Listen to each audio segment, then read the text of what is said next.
The US just rushed 5 specialized aircraft into the Middle East on an emergency basis. Not fighter jets, not additional firepower, 5 aircraft whose only job is to see things and feed that information to every other asset in the region. And the reason they were deployed on an emergency basis is the part nobody is talking about properly. The aircraft they are replacing are gone. Iran took them out. Over the past 3 weeks, Iran has been quietly disabling American radar and surveillance systems across the region. Not 1 or 2, a considerable number, confirmed today by multiple sources. And the US military just responded by rushing 5 emergency replacements into the conflict zone. But why is losing radar coverage so much more dangerous than it sounds? And what does Iran taking out America's eyes tell us about the strategy being followed here? Well, let me explain. Disclaimer. The aircraft being deployed are known as airborne early warning planes. The specific model the US is rushing in is called the Hawkeye, a large propeller-driven aircraft that carries a massive rotating radar disc on top of its fuselage. If you have ever seen a military aircraft with a large flat disc sitting on top of it like a flying saucer, that is what we are talking about. 5 of them have just been ordered into the Middle East on an emergency basis. Now the confirmation that triggered this deployment is the key detail. Reports today stated that a considerable number of American radar systems in the region have been disabled by Iran. That phrase, a considerable number, is doing a lot of work. Military communications tend to be careful with language. When an official communication uses the word considerable, it is not describing 1 or 2 incidents. It is describing a pattern. And that pattern is what today's video is actually about, because the Hawkeye deployment is just the visible confirmation of something that has been happening quietly across the region for 3 weeks. Iran has not just been launching projectiles at military bases and naval vessels. It has been systematically working to remove the eyes of the American military operation. And today, the US military confirmed that campaign has been successful enough to require emergency action. To understand why this matters so much, you need to understand what these airborne radar planes actually do. Because they are not combat aircraft, they do not carry weapons. And yet they may be the single most important asset in any military operation. An airborne early warning aircraft is essentially a flying radar station. Its job is to see everything happening across a large area. Incoming threats, friendly aircraft movement on the water, launches from the ground, and to feed all of that information in real time to every other asset in the operation. Fighter pilots, defense system operators, naval commanders, everyone. Think of it this way. Imagine you're playing a game where your team has to defend a large area from incoming threats. If you have a coordinator on a high platform who can see the entire field and is constantly telling your team what is coming and from where, your team performs completely differently than if everyone is just reacting to what they can personally see in front of them. The airborne radar plane is that coordinator. It sees over the horizon. It detects threats before they are visible to anyone on the ground. It gives defense systems time to prepare. It gives pilots time to respond.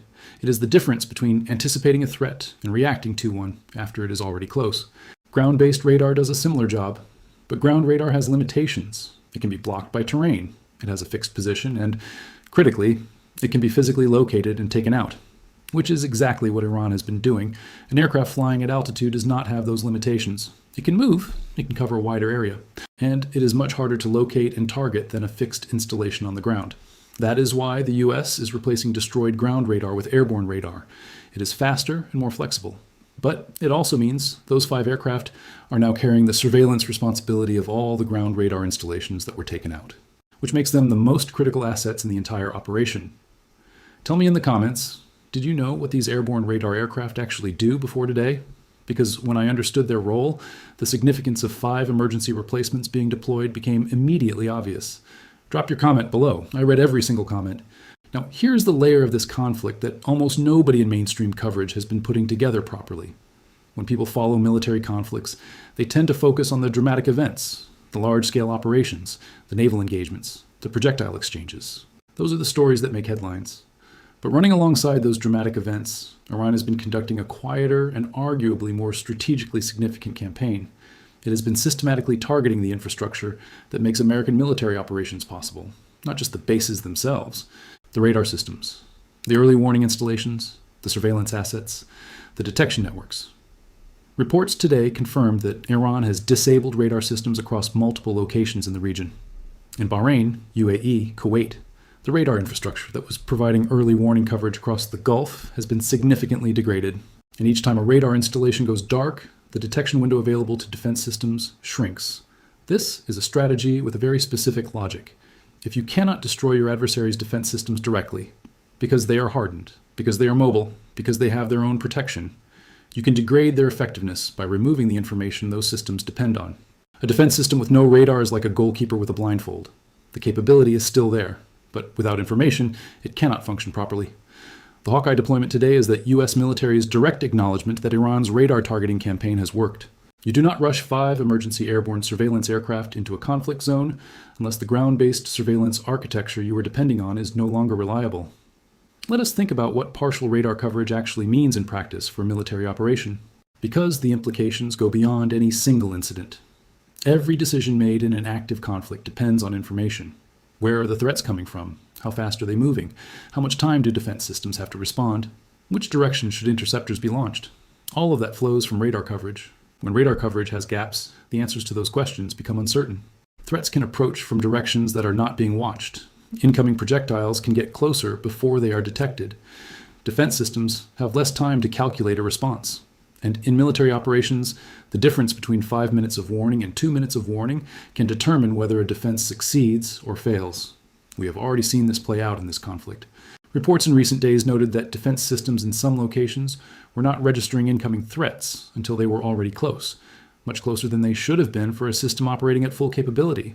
Sirens sounding after impacts in some cases, that is not a defense system failure in isolation.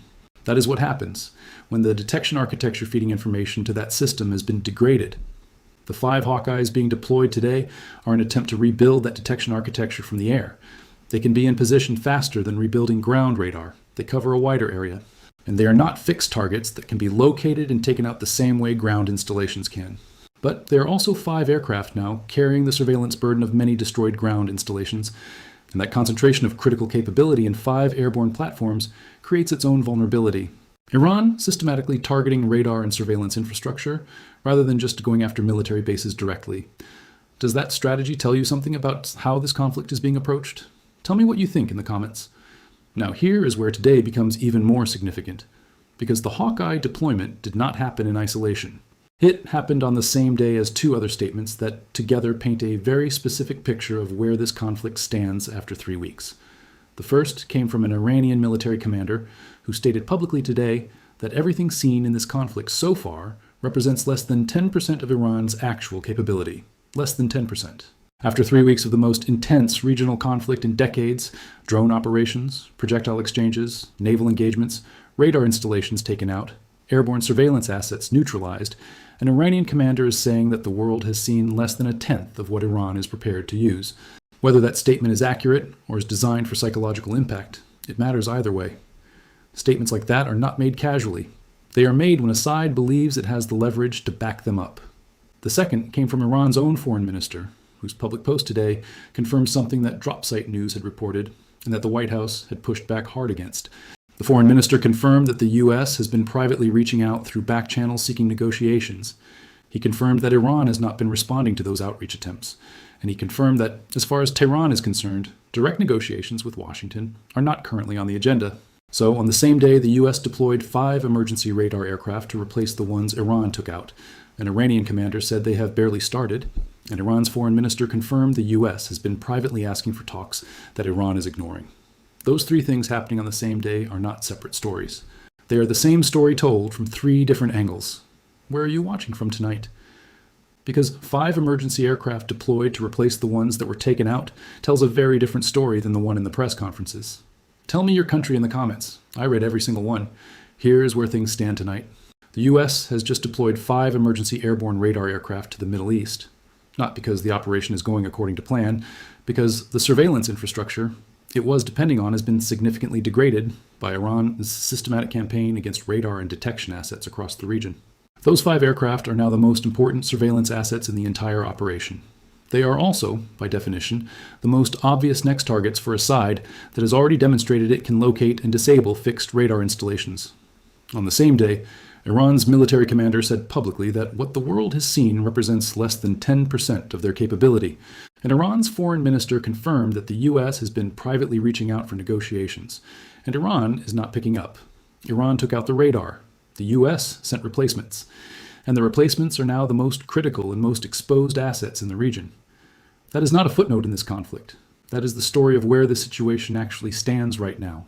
But what is your opinion on this? Comment down below. If you are curious to find more, then make sure to click on one of the videos you see on the screen. And with that, we come to the end of this video. If you enjoyed this video, then turn on the notifications bell on this channel. Also, please share this video with as many people as possible. Let's get this news out there.